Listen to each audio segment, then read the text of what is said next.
Hello friends, welcome back to my channel Metaphysics. In this video we are going to start a new topic of PSC which is Galilean transformation. Galilean transformation होती क्या है? Galilean transformation एक information होती है special theory of relativity की, और इस video में हम Galilean transformation इक्वेशंस को डिराइव करेंगे और जानेंगे कि ये कहाँ कहाँ यूज होती है। इसके लिए हम सबसे पहले एक एग्जाम्पल कंसीडर करते हैं।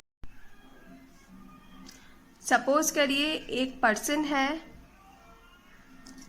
जो कि प्लेटफॉर्म पर है, एक अनदर पर्सन है जो कि प्लेटफॉर्म पे खड़ी ट्रेन में है। इस समय पर्सन का जो मूवमेंट है, मोशन है, वो रेस्ट में है और ट्रेन भी अभी रेस्ट में है। Got it? अब क्या होगी, ये दोनों अलग अलग फ्रेम ऑफ रेफरेंस में। क्यों? क्योंकि ये पर्सन जो है प्लेटफॉर्म पे है और ये पर्सन जो है ट्रेन में है, तो दोनों के अलग अलग फ्रेम ऑफ रेफरेंस है। नाउ अगर ये ट्रेन v वेलोसिटी से आगे मूव करती है तो क्या होगी?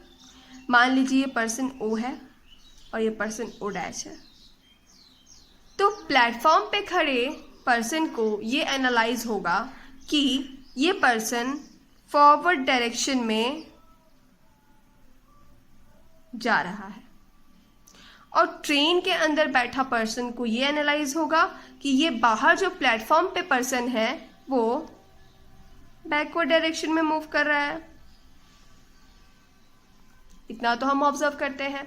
तो गैलीलियन ने कहा क्या कि ये दोनों जो मोशंस हो रहे हैं इनमें एक रिलेशन है। उस रिलेशन को कहते हैं रिलेटिव मोशन। ठीक है। अब इन दोनों फ्रेम्स में दोनों के कार्टेशियन एक्सिस भी होंगे। सपोज करिए इसके कार्टेशियन इक्वेशंस एक्सिस हो जाएंगे x dash y dash z dash, और इसके हो जाएंगे x y एंड z। हम इसे नीचे बनाते हैं। सपोज करिए ये o डैश की थी,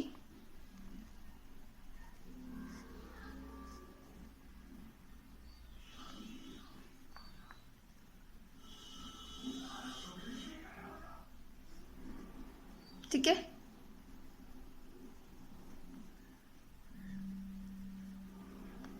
ठीक, ओ की क्या होगी? ओरिजिन की 3 कार्टेशियन होगी x y z, और ओ डैश की होगी x डैश y डैश और z डैश।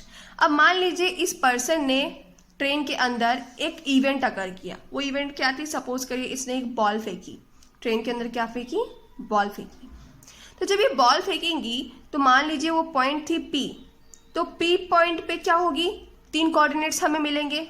ये यहाँ थी, मान लेते हैं यहाँ पे थी, ठीक है। यहाँ पे क्या होगी? हमें 3 कोऑर्डिनेट्स मिलेंगे। क्या मिलेंगे?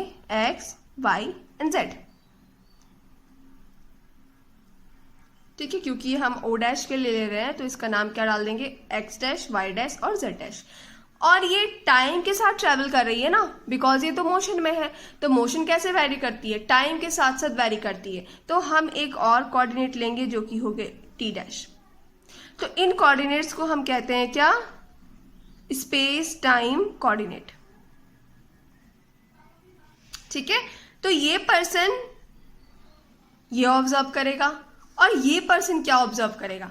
ए पर्सन जो है सेम इवेंट को, जब वो बॉल फेंक रहा था तो सेम इवेंट को ये ऑब्जर्व करेगा। क्या? इस यहाँ पे इस पॉइंट पे क्या ऑब्जर्व करेगा कि इसका जो एक्सिस हो जाएगा क्या? x, y, z और t। तो दोनों अलग अलग फ्रेम्स थे, पॉइंट सेम थी, अलग अलग फ्रेम्स थे, बट क्या थे? इवेंट एक ही जगह पे हो रहा था। इस इवेंट को इस पर्सन ने कुछ और तरीके से ऑब्जर्व किया, जिसका क्या उसने कोऑर्डिनेट मांगा? x dash, y dash, z dash और t डैश। और इस पर्सन ने जो ऑब्जर्व किया इसके लिए हमने इस पॉइंट का कोऑर्डिनेट क्या माना? x, y, z और t। तो गैलीलियन ने इक्वेशन दी। गैलीलियन ने ये कहा कि इन दोनों कोऑर्डिनेट्स, हर एक रिस्पेक्टिव कोऑर्डिनेट्स के बीच में एक रिलेशन होता है।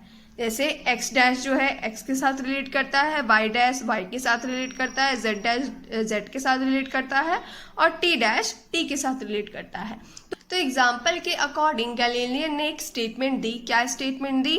The set of equation which relates space time coordinate. Set of equations किसके रिस्पेक्ट में? स्पेस टाइम के रिस्पेक्ट में ऑफ एन इवेंट। वो इवेंट क्या थी? हमने एग्जांपल में क्या वो इवेंट ली थी कि हमने एक बॉल फेंका था। ट्रेन में बैठे पर्सन ने क्या किया था? एक बॉल फेंका था, तो वो एक इवेंट हुई थी। Event with respected to inertial frames. किसके रिस्पेक्ट में? दोनों इनर्शियल फ्रेम्स के रिस्पेक्ट में। उसमें हमने लिया था कि ट्रेन में बैठा जो पर्सन है उसका अलग फ्रेम ऑफ रेफरेंस होगा, जो प्लेटफॉर्म पे है उस पर्सन का एक अलग फ्रेम ऑफ रेफरेंस होगा। Having relative motion between them are called Galilean transformation equation. तो उनके जो कोऑर्डिनेट्स में रिलेटिव मोशंस होते हैं, रिलेटिव मोशन निकाला जाता है, उस इक्वेशन को कहा जाता है गैलीलियन ट्रांसफॉर्मेशन इक्वेशन। फर्दर हम एग्जाम में प्रूफ में क्या लिख कर आएंगे?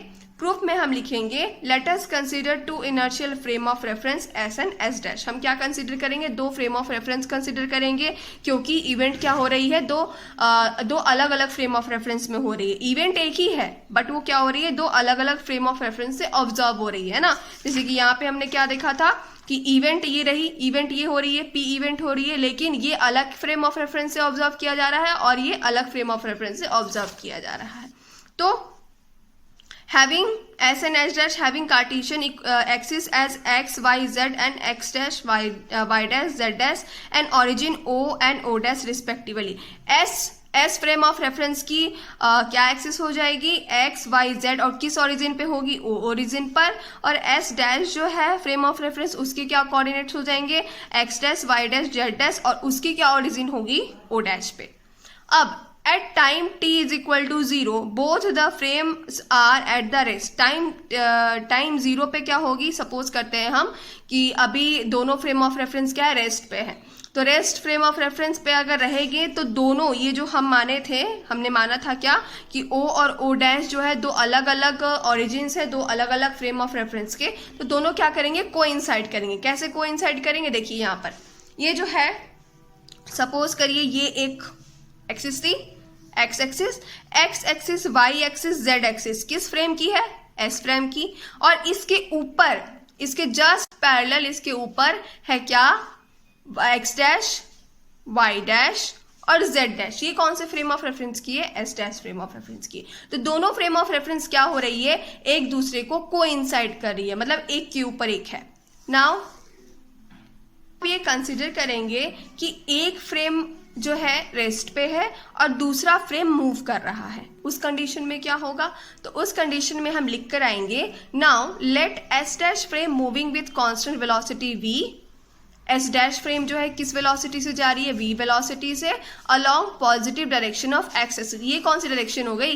ये है एक्स एक्सिस, ये पॉजिटिव है। तो एक रेस्ट पे है और दूसरा, जैसे कि ये मान लीजिए ऐसा है, ये मान लीजिए इसके ऊपर है, तो ये दूसरा जो है एस डैश फ्रेम क्या हो रहा है? ऐसे मूव कर रहा है।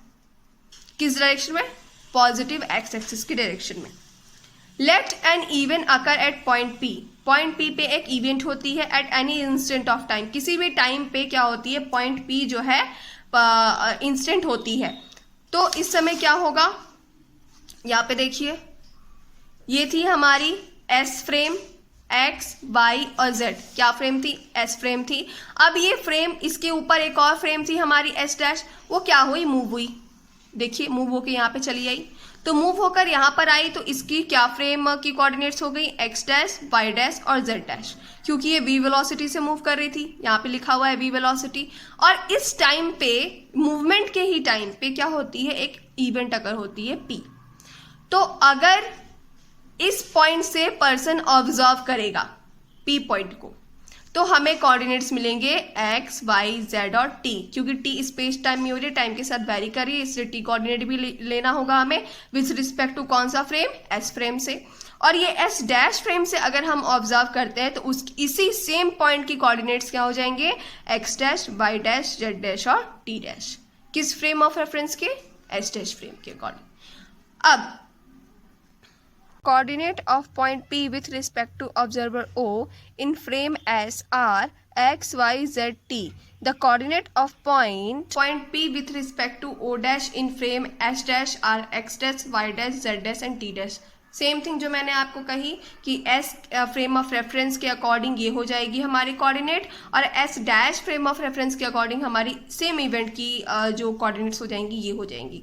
अब ये जो हमारा पहला फ्रेम था, ये फ्रेम जो था रेस्ट पे था, और जो एस डैश फ्रेम था वो ऐसे मूव करके यहाँ पर आया, तो वो कितना डिस्टेंस कवर किया. तो डिस्टेंस का फॉर्मूला हमें पता है क्या होता है, वेलोसिटी की फॉर्मूला क्या होती है, v is equal to distance upon time. तो यहाँ से डिस्टेंस की फॉर्मूला क्या हो जाएगी, v इंटू टी. वही हमने की है यहाँ पर. s से s डैश की जो डिस्टेंस हो गई कितनी हो गई, vt हो गई.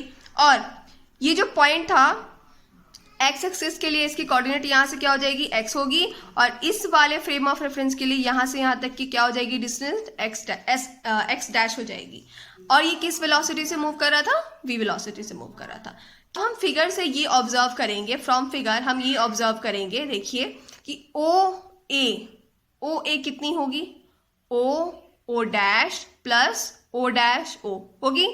तो O से O डैश की डिस्टेंस कितनी थी, x थी, क्योंकि ये x एक्सिस पे है, इस फ्रेम के लिए है, इसलिए x हो जाएगी. और O डैश की कितनी डिस्टेंस है, यहाँ हमने जाना है क्या है, vt है. और O डैश O की डिस्टेंस कितनी है, x डैश. हमने यहाँ पे पुट कर दिया, पुट करने से हमें क्या मिली, x डैश की वैल्यू मिल गई, x dash is equal to x minus V T. Equation number 1. इस इक्वेशन जलीलियन के इस इक्वेशन ने हमें क्या दिया, देखिए ये थी हमारी S फ्रेम की x कोऑर्डिनेट, और ये S डैश फ्रेम की x डैश कोऑर्डिनेट्स. तो इन दोनों के बीच में रिलेशन मिल गया. यही तो गैलीलियन ट्रांसफॉर्मेशन लाना चाहते थे कि जो भी हमारी कोऑर्डिनेट्स थी दो अलग अलग फ्रेम्स में, तो इनका और इनका रिलेशन क्या होगा, इनका और इनका रिलेशन क्या हो गया. तो उन्होंने पहला इक्वेशन निकाल लिया जो कि था x dash is equal to x minus V T. ये इक्वेशन नंबर 1 हो गया. अब हमने ये ऑब्जर्व किया कि डायरेक्शन जो है, किस डायरेक्शन में वो फ्रेम ऑफ रेफरेंस जा रही थी. तो हमने पीछे ही देखा था किस डायरेक्शन में जा रही थी, ये जो है हमारी पॉजिटिव एक्स एक्सिस के अलोंग जो है वो मूवमेंट हो रहा था इस डायरेक्शन में. तो मूवमेंट तो इस डायरेक्शन में हो रहा था, तो y और z डायरेक्शन में तो कोई चेंजेस आनी नहीं चाहिए. इसीलिए there is no relative motion along y and z and there is motion only happens in x direction. Relative motion जो है कोई भी y और z एक्सिस के अलोंग तो हो ही नहीं रही थी. किस डायरेक्शन में हो रही थी, पॉजिटिव x एक्सिस में हो रही थी. तो पॉजिटिव x एक्सिस में हो रही थी, तो सिर्फ रिलेशन किस में मिलेगी, x और x डैश में मिलेगी. बाकी जो है हमारी रिलेटिव मोशन y डैश की और z डैश की दोनों सेम हो जाएगी. So y is equal to y dash और z is equal to z dash. Time का क्लासिकल मैकेनिक्स में कहा गया है कि टाइम जो है वो किसी भी फ्रेम ऑफ रेफरेंस में रहे कभी भी बदलती नहीं है. बट स्टैंडर्ड मैकेनिक्स में ये कहा गया है कि जो टाइम है वो वेलोसिटी के साथ बदलती रहती है. क्योंकि हम ये जो टॉपिक है ये क्लासिकल मैकेनिक्स की पढ़ रहे हैं, तो हम क्लासिकल मैकेनिक्स के अकॉर्डिंग ही चलेंगे, जो कि कहती है क्या कि किसी भी फ्रेम ऑफ रेफरेंस में टाइम जो है सेम होता है. Hence as time is to be considered absolute relative, time is same in all reference. Time को क्या माना गया है क्लासिकल मैकेनिक्स में, एब्सोल्यूट रिलेटिव माना गया है. इसीलिए टाइम जो है हर एक फ्रेम में क्या होगी, सेम होगी. तो इसमें क्या थी, टाइम S फ्रेम में t टाइम थी और S डैश फ्रेम में t डैश टाइम थी. तो दोनों क्या हो जाएगी, सेम हो जाएगी. तो सेम हो जाएगी तो इसकी इक्वेशन क्या निकल जाएगी, t is equal to t plus. This is the equation number 4. So these are the relative motion in 2 frames. Equation number 1, 2, 3, 4.